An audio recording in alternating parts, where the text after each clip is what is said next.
નમસ્કાર દર્શક મિત્રો, હું છું મહેશ ઠાકોર અને આપ જોઈ રહ્યા છો the times of Mahisagar news.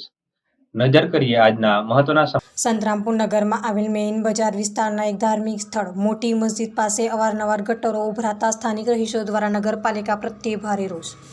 સૂત્રો દ્વારા મળતી માહિતી મુજબ સંતરામપુર નગરમાં આવેલ મેઇન બજાર વિસ્તારના એક ધાર્મિક સ્થળ મોટી મસ્જિદ પાસે અવારનવાર ગટરો ઉભરાતા સ્થાનિક રહીશો દ્વારા નગરપાલિકા પ્રત્યે ભારે રોષ જોવા મળ્યો છે.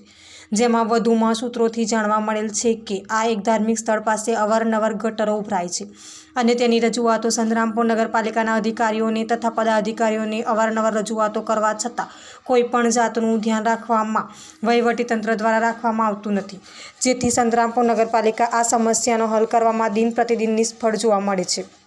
જેથી આ બાબતે સંતરામપુર નગરપાલિકા ચીફ ઓફિસરને સંતરામપુર વહીવટદારશ્રી આ બાબતે તાત્કાલિક સ્થળ પર આવી નિરીક્ષણ કરી જરૂરી સૂચના આપી કાયમી હલ કરાવે તેવી લોકમાંગ ઉઠવા પામી છે અને જવાબદાર કર્મીઓ સામે પણ કડક એક્શન લેવામાં આવે તેવી લોકમાંગ ઉઠવા પામી છે. જુઓ આગલા અંકમાં. આપના વિસ્તારના પડે સમાચાર જોવા માટે અમારી channel the times of Mahisagar ન્યૂઝને લાઇક, શેર અને સબસ્ક્રાઇબ કરો.